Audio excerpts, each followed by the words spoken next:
Hello नमस्कार मेरे प्यारे छात्र एवं छात्राओं, आपका स्वागत है अपने यूट्यूब चैनल एसके अपना स्टडी चैनल पर।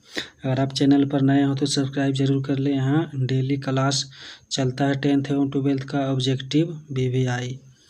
आज हम पढ़ाएंगे सोशल साइंस सामाजिक विज्ञान में अर्थशास्त्र, चैप्टर नंबर 1 अर्थव्यवस्था एवं इसके विकास का इतिहास। चलिए छात्रों देखते हैं क्वेश्चन नंबर 1। क्वेश्चन नंबर 1 में है, निम्नलिखित में से कौन सी अर्थव्यवस्था प्राथमिक क्षेत्र में सम्मिलित है? प्राथमिक क्षेत्र में सम्मिलित है कृषि क्षेत्र। प्राथमिक क्षेत्र में कृषि क्षेत्र आता है, तृतीयक क्षेत्र में सेवा क्षेत्र और औद्योगिक क्षेत्र द्वितीयक में आता है। किस क्षेत्र को प्राथमिक क्षेत्र में सम्मिलित है? तो कृषि क्षेत्र। क्वेश्चन नंबर 3 में भारत में योजना आयोग का गठन कब किया गया?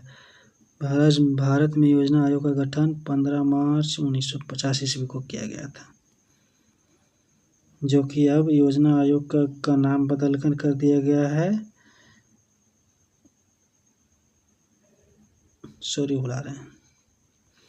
क्वेश्चन नंबर 4 में निम्नलिखित किस देश में मिश्रित अर्थव्यवस्था है? तो मिश्रित अर्थव्यवस्था है भारत में। चीन में क्या है? समाजवादी अर्थव्यवस्था। चीन में है समाजवादी अर्थव्यवस्था और अमेरिका में है पूंजीवादी अर्थव्यवस्था।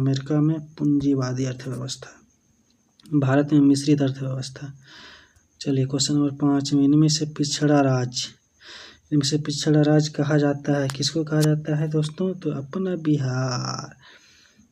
बिहार को सबसे पिछड़ा राज्य, सबसे गरीब राज्य, सबसे अनपढ़ राज्य, सबसे पिछड़ा हुआ राज्य, सब हम ही लोग नंबर 1 पे है। क्वेश्चन नंबर 5 जो है क्वेश्चन नंबर 6 में है। क्वेश्चन नंबर 6 में, भारत में सेवा क्षेत्र को सामान्यतः कितने भागों में बांटा जा सकता है? सेवा क्षेत्र को 2 भागों में बांटा जा सकता है। कितने भागों में? 2 भागों में। अर्थव्यवस्था की आर्थिक क्रियाओं का कितने भागों में बांटा जा सकता है? आर्थिक क्रियाओं को कितने भागों में बांटा जा सकता है? 3 भाग में। अर्थव्यवस्था को आर्थिक क्रियाओं कितने भागों में? 3 भागों में। प्राथमिक क्षेत्र, द्वितीयक क्षेत्र और तृतीयक क्षेत्र, यही 3 भाग है। सन 2008-9 के अनुसार भारत की औसत प्रति व्यक्ति आय कितनी थी? तो औसत प्रति व्यक्ति आय 2008-9 के अनुसार 25,494 रुपया।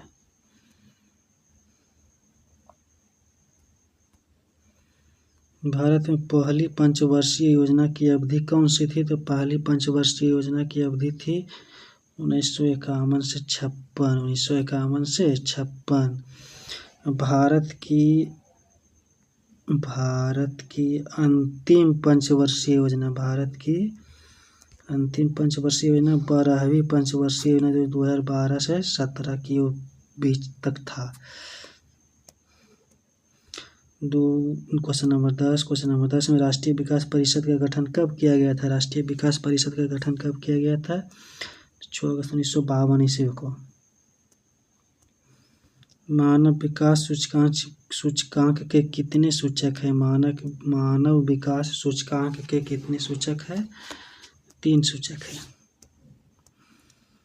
क्वेश्चन नंबर 12, संपूर्ण क्रांति का नारा किसने दिया था? संपूर्ण क्रांति का नारा किसने दिया था? विनोबा भावे नहीं, डॉक्टर राजेंद्र प्रसाद नहीं, जगजीवन राम नहीं, जयप्रकाश नारायण। जिसको जेपी आंदोलन कहा जाता है। जयप्रकाश नारायण पटना से आंदोलन किए थे, इसी को जेपी आंदोलन कहा जाता है। क्वेश्चन नंबर 13, मनरेगा के अंतर्गत ग्रामीण मजदूरों को साल में कम से कम कितने दिनों के लिए रोजगार देने की व्यवस्था है? कम से कम 100 दिनों की ना, कम से कम 100 दिनों की रोजगार देने की व्यवस्था है। क्वेश्चन नंबर 14 में, आर्थिक क्रियाओं का उद्देश्य क्या है? आर्थिक क्रियाओं का उद्देश्य क्या है? तो जीविकोपार्जन। क्वेश्चन नंबर 15 में है, भारत की आर्थिक व्यवस्था क्या है? भारत की आर्थिक व्यवस्था क्या है? भारत की मिश्रित आर्थिक व्यवस्था है। पूंजीवादी बताए थे अमेरिका की है, पूंजीवादी अर्थव्यवस्था अमेरिका की है, और समाजवादी आर्थिक व्यवस्था चीन की है। किसकी है? चीन की। क्वेश्चन नंबर 16 में एक समाजवादी अर्थव्यवस्था में सर्वाधिक बल दिया जाता है। एक समाजवादी अर्थव्यवस्था में समाजवादी अर्थव्यवस्था में सर्वाधिक बल किस पर दिया जाता है? तो अधिकतम लाभ पर। किस पर? अधिकतम लाभ पर, जो कि चाइना में है। कहाँ है? चीन में है सामाजिक अर्थव्यवस्था। क्वेश्चन नंबर 17 में है सामान्यतः किसी देश के विकास का स्तर किस आधार पर निर्धारित किया जाता है? तो किसी देश की विकास का स्तर किस पर निर्धारित किया जाता है? तो इनमें से सभी, प्रति व्यक्ति आय भी, साक्षरता दर भी और स्वास्थ्य की स्थिति भी। तो इसके लिए इसका हो जाएगा सभी। चूँकि ये जिस देश का ये तीनों मजबूत है वो देश विकसित देश के अंतर्गत आते हैं। क्वेश्चन नंबर 18 में भारत के पड़ोसी देशों में किस देश की प्रति व्यक्ति आय सबसे अधिक है? किस देश की प्रति व्यक्ति आय सबसे अधिक है? श्रीलंका की। श्रीलंका की प्रति व्यक्ति आय पड़ोसी देशों में सबसे अधिक है। इनमें से पाकिस्तान से, बांग्लादेश से, नेपाल से, तीनों में से सबसे ज़्यादा श्रीलंका की है। क्वेश्चन नंबर 19 में जिस देश की राष्ट्रीय आय सबसे अधिक होती है उस देश को क्या कहते हैं? उस देश को विकसित देश कहते हैं। क्या कहते हैं? विकसित देश। क्या कहते हैं? विकसित देश कहते हैं। क्वेश्चन नंबर 20 में निम्नलिखित में से कौन सा देश विकसित अर्थव्यवस्था का उदाहरण है? तो विकसित अर्थव्यवस्था का उदाहरण है अमेरिका। भारत है विकासशील अर्थव्यवस्था का उदाहरण। विकासशील अर्थव्यवस्था का उदाहरण है भारत। विकसित अर्थव्यवस्था का उदाहरण है अमेरिका। चलिए छात्रों, क्वेश्चन नंबर 21 में किस अर्थव्यवस्था के उत्पादन में साधनों पर किसी व्यक्ति या निजी संस्था का अधिकार होता है? किस अर्थव्यवस्था में उत्पादन के साधनों पर किसी निजी संस्था का अधिकार होता है? तो पूंजीवादी अर्थव्यवस्था। किस में? पूंजीवादी अर्थव्यवस्था। मिश्रित अर्थव्यवस्था में होता है दोनों का, गवर्नमेंट का भी होता है और निजी का भी होता है, दोनों का होता है। इसीलिए भारत में है मिश्रित अर्थव्यवस्था। क्वेश्चन नंबर 22 में बिहार में किसकी प्रधानता है? उद्योग की कि पशुपालन की कि खनिज की कि कृषि की? तो बिहार में किसकी प्रधानता है? बिहार में प्रधानता है कृषि की। बिहार एक कृषि प्रधान राज्य है। क्या है? कृषि प्रधान राज्य, इसीलिए तो पीछे हैं। क्वेश्चन नंबर 23 में बिहार के आर्थिक पिछड़ेपन का प्रमुख कारण। बिहार में आर्थिक पिछड़ेपन का प्रमुख कारण क्या है?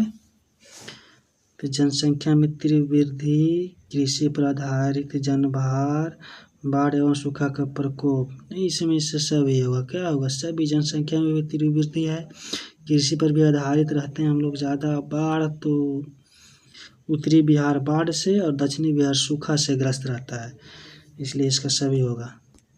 क्वेश्चन नंबर 24 में क्वेश्चन नंबर 24 में है बिहार झारखंड के विभाजन के पश्चात कौन सा उद्योग बिहार में रह गया है? तो बिहार में रह गया है लौह इस्पात उद्योग कि चीनी उद्योग कि कपड़ा उद्योग कि इनमें से सभी। तो इसका हो जाएगा, क्या हो जाएगा इसका? चीनी उद्योग। बिहार झारखंड से विभाजन अलग होने के पश्चात बिहार में कुल 16 चीनी उद्योग थे। कितने थे? 16 चीनी उद्योग, जो कि अभी वर्तमान में कुछ तो चीनी उद्योग बंद हो गए और कुछ रुग्ण अवस्था में, यानी कि अधूरी अवस्था में चल रहा है। इसीलिए बिहार में चीनी उद्योग एक बहुत बड़ा उद्योग था। क्वेश्चन नंबर 24 बिहार झारखंड के विभाजन के पश्चात कौन सा? ये तो हो गया क्वेश्चन नंबर 25। क्वेश्चन नंबर 25 में बिहार में जीवन यापन का मुख्य साधन क्या है? तो कृषि। क्या है? कृषि। क्वेश्चन नंबर 26 किस क्षेत्र को तृतीय क्षेत्र कहा जाता है? किस क्षेत्र को तृतीय क्षेत्र कहा जाता है? तो सेवा क्षेत्र को। और द्वितीय क्षेत्र देखिए, भारत में अर्थव्यवस्था का 3 क्षेत्र है। पहला प्राथमिक क्षेत्र, प्राथमिक में आता है कृषि, दूसरा में आता है औद्योगिक, यह हो गया सेकेंड में, और थर्ड में आता है सेवा क्षेत्र। सेवा क्षेत्र तृतीय क्षेत्र सबसे ज़्यादा इसी से भारत का जीडीपी में योगदान रहता है, सेवा क्षेत्र का। चलिए क्वेश्चन नंबर 27 में भारत में नीति आयोग की स्थापना कब हुई थी? हाँ, भारत में नीति आयोग, भारत में जो नीति आयोग है ना मेरे प्यारे छात्रों, ये योजना आयोग के स्थान पर आया है। योजना आयोग के स्थान पर नीति आयोग आया है। ये मोदी के सरकार में आया है। तो योजना आयोग का स्थापना 2015 में हुआ था और नीति आयोग का स्थापना 1950 में हुआ था। नीति आयोग को हटाकर अब योजना आयोग लाया गया है। अंग्रेजों ने भारत का क्या किया था? विकास किया था कि शोषण किया था, या फिर ए एवं बी दोनों किया था? तो अंग्रेजों ने भारत का विकास भी किया था और भारत का शोषण भी किया था। इसीलिए तो अंग्रेजों के समय का ही बनाया हुआ हावड़ा ब्रिज, बहुत सारी इमारतें अभी तक नहीं ढही है, और रेलवे भी अंग्रेजों का ही दिया हुआ है। तो इसलिए विकास भी हुआ और शोषण भी हुआ, ज़्यादातर शोषण ही हुआ था। चलिए क्वेश्चन नंबर 29 में है और क्वेश्चन नंबर आखिरी है। बिहार के विकास में एक बहुत बड़ी बाधा क्या है? बाढ़ या सुखाड़? दोनों है। क्या है? दोनों है। बाढ़ और सुखाड़ दोनों है, क्योंकि दक्षिणी बिहार में सुखाड़ रहता है और उत्तरी बिहार में बाढ़ रहता है। तो मेरे प्यारे छात्रों, आपको कैसा लगा मेरा क्लास? कमेंट बॉक्स में ज़रूर बताएं और वीडियो को लाइक शेयर सब्सक्राइब जरूर कर लें। चलिए धन्यवाद।